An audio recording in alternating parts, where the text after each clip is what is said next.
చూస్ country delight, live better. ఇప్పుడే country delight app ని download చేసుకోండి. చాలా కామ్ ఉంటారు, అంతే. మీడియాకి కూడా చాలా దూరం ఉంటారు. చాలా దూరం ఉంటారు. ఏంటి రీజన్ ఏంటి ఏమన్నా?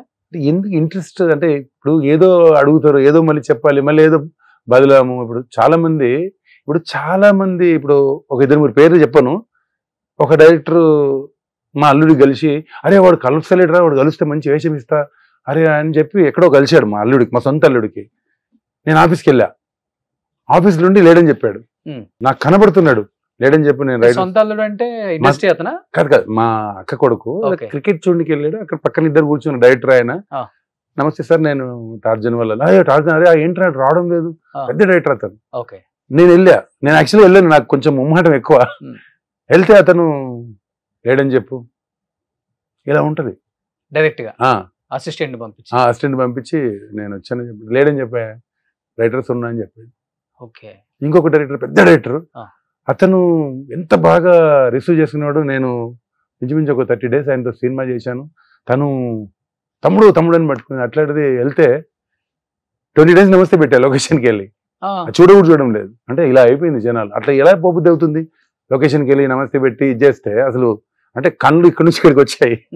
అలాంటప్పుడు మనసు ఇదైపోద్ది. సక్సెస్ కొంచెం రానప్పుడు అలా ఉండేవాళ్ళు, సక్సెస్ వచ్చినాక చాలా మార్పు. చెప్పాలంటే అందరూ కొంతమంది మీడియాని ఎత్తిపోస్తుంటారు కానీ, బ్లేమ్ చేస్తుంటారు ఆ సినిమా ఇండస్ట్రీని అంటారు కానీ, మీలాంటి వాళ్ళు కొంతమంది బయటకు వచ్చి మాట్లాడినప్పుడు అనిపిస్తుంది. 100% సార్, 100% నాకు ఇంచుమించు 5-6 మంది జరిగింది అలాగే. ఇంతవరకైనా ఇంకా ఏదన్నా దారుణాలు కూడా జరుగుతున్నాయి? దారుణాలు ఏం జరగలేదు కానీ ఇప్పుడు ఎలా ఉంటుందంటే మనము మనకి అన్నీ ఉన్నాయి, నాకేమీ ఇది లేక కాదు. సో అలాంటప్పుడు బాధ అనిపించి ఆఫీస్కి పోవడం మానేశాను. నేను ఆఫీస్లోకి పోవడం. ఇలా ఉంటది పరిస్థితి. నేను ఇన్ని సినిమాలు చేసి నాకే ఇట్లుంటే ఇంకా మామూలుడికి ఏముంటది?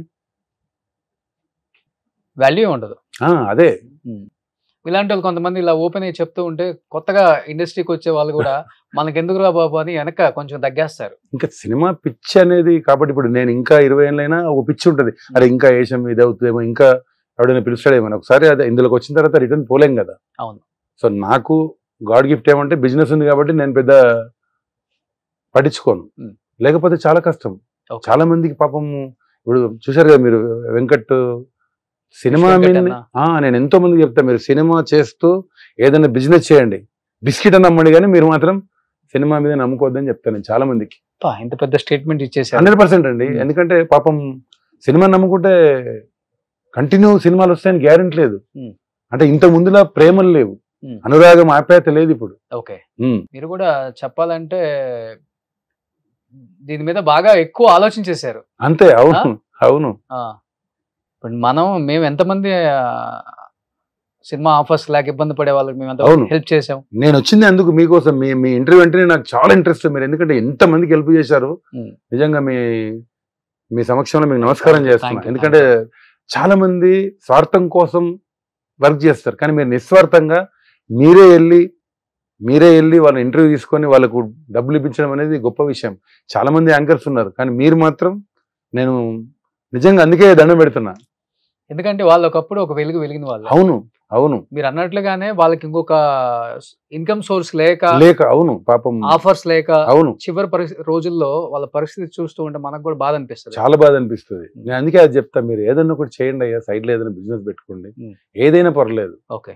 ఎందుకంటే చాలా మంది చూశాను కదా, రంగనాథ్ గారి పరిస్థితి ఏంటి లాస్ట్ లో? అవును, ఊరేసుకొని చనిపోయి. ఇండస్ట్రీ పెద్ద మాటలు మాట్లాడతారు, ఎవరు పట్టించుకోరు. మాట్లాడే వాళ్ళు చాలా మంది మాట్లాడతారు తప్ప, అంటే నాకు ఇదే చెప్తున్నా. నేను ఎవరిని చూసినప్పుడు బాగా బాధ అనిపించింది, నా తోటి ఆర్టిస్ట్ ఇంట్లో అయిపోయింది జీవితం, ఫైనాన్షియల్ గా కావచ్చు, ఆఫర్లు లేక. చాలా మంది ఉన్నారు పాపం, బయటికి రారు, బయట చెప్పుకోలేరు.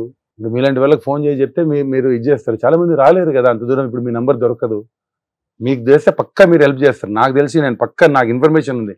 మీరు ఇంచుమించు 200 మందికి చేసి ఉంటారు. నాకు తెలుసు.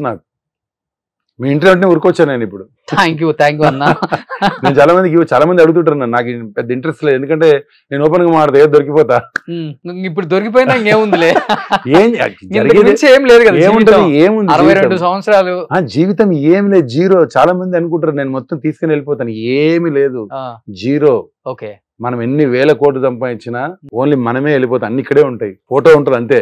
నువ్వు చేసిన మంచితనం ఉంటది, నువ్వు చేసిన ప్రేమ ఉంటది, నువ్వు ఎంత ఏమి ఇచ్చావో అది నీకు ఉంటది. ఇప్పుడు ఎంతో మంది ముఖ్యమంత్రులు వచ్చారు, రాజశేఖర రెడ్డి గారు మాత్రం, ఎన్టీఆర్ గారు మాత్రం ఎందుకున్నారు?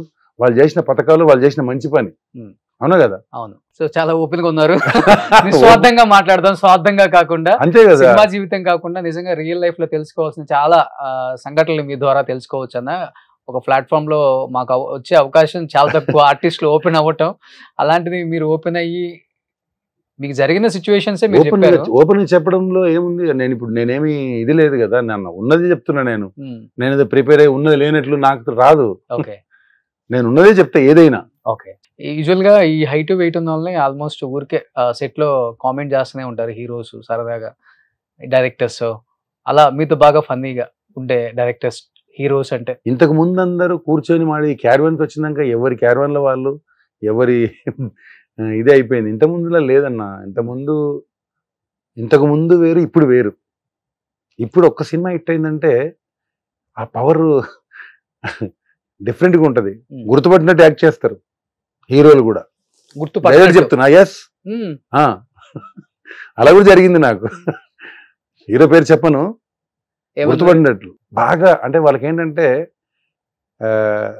అయితే ఏంటి ఒక విపరీతమైన ఇది పెరిగిపోతుంది. ఒక్క సినిమా హిట్ అయిందంటే ఖతం. అవతల పెద్ద ఆర్టిస్ట్ ఉందిగా తెలియనట్టు ఏం తీసుకుపోతారు. నేను తమిళ్లో కూడా చేశాను కానీ నాకు అంత అనిపించలేదు.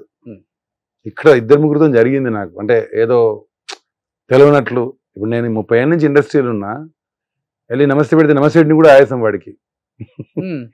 అంటే అలా అయిపోయింది. మనం కూడా మారిపోవటం. ఇంకా మారిపోవడం అంటే మనం పోకుండా అయిపోద్ది, ఏముంది? అంతే కదా.